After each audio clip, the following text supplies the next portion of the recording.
कल्याण भी नहीं होने वाला, क्योंकि ये मार्ग कथा ही बताती है कि हमको क्या करना चाहिए। जैसा कि मैंने प्रथम दिवस ही कहा कि ये कथा, भागवत कथा हमको जीना सिखाती है। जिए तो कैसे जिए, भजन करना है तो कैसे करना है, स्मरण करना है तो कैसे करना है। मत ठगो अपने आप को। और जिस समय हमारा ये भक्ति योग तीव्र हो जाता है तो जो भक्ति बढ़ती है, हमको प्रेमा लक्षणा भक्ति की प्राप्ति होने लगती है। और वो भक्ति ऐसी है जैसी हम भगवान का स्मरण करते हैं, हमारी नेत्रों में तुरंत आंसू आ जाते हैं, तुरंत आंसू आ गए। किसी ने कह दिया ना कृष्ण, इतना सुनते ही सामने वाले का नेत्र एकदम चलता, रही मेरे प्रभु का नाम। अरे किसने उच्चारण किया? ये भक्त का लक्षण है। भक्त के हृदय में छल नहीं होना चाहिए, कपट नहीं होना चाहिए। भगवान को प्रिय नहीं लगते। भगवान स्वयं कहते हैं कि मोहे कपट छल छिद्र ना भावा, कि मेरे को नहीं अच्छे लगते ये सब। जो भगवान को अच्छा नहीं लगता वो हम क्यों करें, क्यों अपनाए अपने कर्ता कि मैं करता हूं, कि मैंने ये किया, मैंने ऐसे किया। क्यों इस कर्ता के अभिमान में अपने आप को ये जीव बांध लेता है? क्या इस जीव में इतनी सामर्थ्य है कुछ कर सके? ये तो मेरे गोविंद की कृपा हो ना, मेरे नंद नंदन श्याम सुंदर की कृपा हो, तभी ये जीव कुछ कर पाता है। इस जीव में सामर्थ्य नहीं है। अगर आज हम जहां बैठकर कथा सुन रहे हैं, ये हमारी सामर्थ्य नहीं है, ये मेरे गोविंद की कृपा है जो तुमको यहां खींच कर ले आई। बांधे रखती है कथा कि नहीं, उठकर नहीं जाना। अरे अभी तो आनंद आ रहा है, इस आनंद को छोड़कर जाऊंगा तो मुझसे बड़ा मूर्ख कौन होगा। आनंद में डूब जाता है। कर्तापन के अभिमान को छोड़े और इस माया का सेवन ना करें। अपने नैनन को कोठरी बना ले, नैनन की कर कोठरी पुतली पलंग बिछाए, पलकों की चिक डाल के प्रीतम लेहु बसाए। हमारे नेत्रों में श्याम सुंदर बस जाएं और फिर जहां हम दृष्टि घुमाएं ना, वहीं अपने श्याम सुंदर के दर्शन करें। मेरे आचार्य गण कहते हैं हमारी पुत्रों में ममता हो जाती है। पोते पोती बड़े अच्छे लगते हैं देखने में।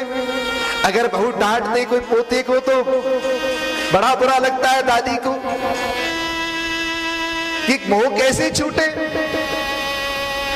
मेरे आचार्य गण बड़ी सुंदर विधा बताते हैं, ये भागवत बड़ी इस विषय में, कि मोह हो गया ना कोई बात नहीं, तो देखो मेरे श्याम सुंदर कैसे बालक रूप में, नटखट रूप में लीला कर रहे हैं। अपने प्रभु को देखने लग जाए। जो अपने जो बालक है ना, तो मेरे श्याम सुंदर कन्हैया देखो कैसा नटखट है। अपने प्रीतम के, अपने प्रभु के दर्शन करें। इस प्रकार कर ले तो माया को सहज में ही बश कर लेता है।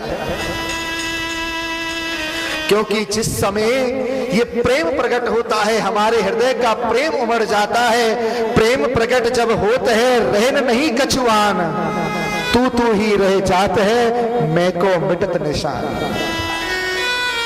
केवल तू ही है कृष्ण, जहां देखो केवल तू ही तो, ये भी तू, वो भी तू, वो भी तू, हम तो है ही नहीं है। जिस समय ये प्रेम प्रबल हो जाता है, हमारी प्रेमा लक्षणा भक्ति का उद्गम हो जाता है, ये बढ़ जाती है। और कहती है कि आगे कपिल भगवान कह रहे हैं कि माता मेरे अष्टांग योग का पालन करे, यम नियम आसन प्राणायाम प्रत्याहार धारणा ध्यान समाधि का धारण करे। क्योंकि संसार के अंदर जितना भी ये सृष्टि कर्म है सब मेरे भय से चल रहा है, सब मेरे आश्रित है, और जिस जीव के मैं ऊपर कृपा कर देता हूं ये सारी सृष्टि उसके वश में हो जाती है। इस प्रकार देह के धर्मों का वर्णन किया कि यह जीव अपने कर्मानुसार भटकता भटकता भटकता भटकता इस संसार चक्र में घूमता घूमता मनुष्य देह में पहुंचता है, परंतु जहां आकर पाप रत हो जाता है। सारे जीवन ना भगवान की कथा सुनना, ना उनका श्रवण करना, ना उनका भजन करना, केवल पाप में कमाई से अपने परिवार का ही भरण पोषण, मैं रहे, मेरी पत्नी रहे, मेरे बच्चे सलामत रहे, बाकी दुनिया कहीं भी जाए, और उनके भरण पोषण के लिए, उनकी इच्छाओं की पूर्ति के लिए जैसे भी हो धन अपने घर आना चाहिए। और होता क्या है, अपने उस पुण्य पाप की गठरी को लेकर यह जीव जाता है। जो इसने बुरे कर्म यहाँ किए होते हैं, नरकों में जाकर इसको उस कर्मों का फल भोगना पड़ता है। हे माता, फिर उस जीव को वहां से निकालकर इस 84 लाख योनियों में डाल दिया जाता है, और भटकते भटकते भटकते भटकते कई असंख्य कोटानुकोट वर्षों के पश्चात ये मानव देह इस जीव को भगवान कृपा करके देते कि अब ये पवित्र हो गया, शायद कुछ अब मेरे लिए कर ले, अपने कल्याण का साधन कर ले। भगवत प्रेरणा से उदर में आता है,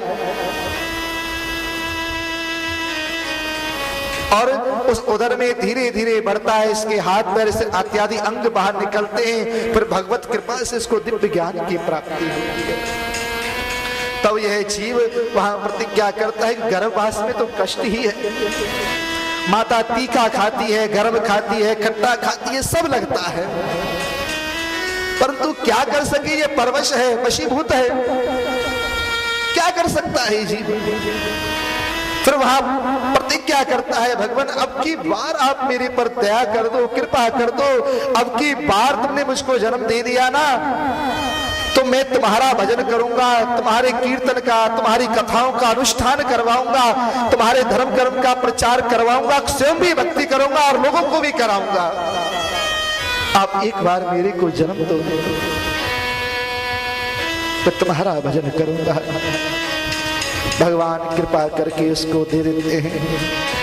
जब प्रसव काल के समय की जब वायु चलती है, उस वायु के द्वारा जब वो बाहर धकेला जाता है तो इतना भयंकर इसको कष्ट होता है जैसे सैकड़ों बिच्छुओं ने एक साथ इसको काट खाया हो, और उस पीड़ा के कारण बार बार इसका दम घुटने लगता है, बड़ी मुश्किल से ये बाहर निकलता है, और बाहर निकलते ही फिर ये माया इसको लिपटा लेती है। नए नए लोग नए नए लोगों में से प्रीति लगाने लग जाता है, ये मेरे मम्मी, ये मेरे पापा, ये मेरे भाई बहन, सभी लग गए।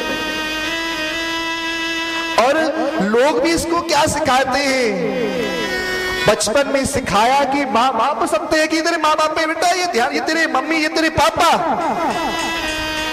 और जवानी में सिखाया काम धाम सत्य है, बेटा धन कमाओ, संतान उत्पन्न करो, यही सत्य और कुछ नहीं है। जब तन की अयोध्या से राम निकल जाते हैं तब लोग सिखाते हैं कि राम नाम सत्य है। जिस समय ये देह में प्राण निकल जाते हैं ना, फिर लोग कंधे पर लेकर जाते हैं, भैया बोलो राम नाम सत्य है, राम नाम सत्य है, राम। अब सिखाने से क्या फायदा, जो शब्द पहले बताना चाहिए था पैदा होते कि बेटा राम नाम सत्य है, वो उस समय नहीं बताते। जब वो उसके प्राण निकल जाते हैं, जब तन की अयोध्या से राम निकल जाते हैं, तब लोग सिखाते हैं कि राम नाम सत्य है। तब लोग कहते हैं फिर हे माता, फिर से पुनः इस पर अपार इस असंख्य योनियों की परंपरा में ये जीव फिर से गिर जाता है। कृपा भई भगवान की, दियो मानुषी देह, नर तू करता क्यों नहीं हरि पद में। बड़ी कृपा से जन्म मिला है तो भगवान के चरणों में प्रेम क्यों नहीं करता। और आगे कहते हैं कि जो न तरह भव सागर नर समाज यस पाई, सोकृत निंदक मंदमती आत्महानि गति जाई। उसको आत्महानि गति की है कि जैसे आत्महत्या करने वाला वो स्वयं ही है। कृपा भाई, ये देह इतनी सुंदर देह दी, इतने अच्छे कुल में जन्म दिया, सब कुछ दिया, खाने पीने को हर चीज दी, और फिर भी भगवान का भजन नहीं कर पाते। धिक्कार है इस जीव के ऊपर, धिक्कार है। इस प्रकार माता को उपदेश दे रहे हैं कि देखो, जब तक तुम भगवान का भजन नहीं करोगे तब तक तुम्हारा कल्याण नहीं होगा। कैसे होगा रे गुजारा हरि नाम के बिना, हरि नाम के बिना होगा रे गुजारा हरि नाम के बिना, हरि नाम के बिना। कैसे होगा रे गुजारा हरि नाम के बिना, हरि नाम के बिना होगा रे गुजारा हरि नाम के बिना, हरि नाम के बिना। गर्भ काल में कौल किया था, सुमरूंगा नाम तुम्हारा।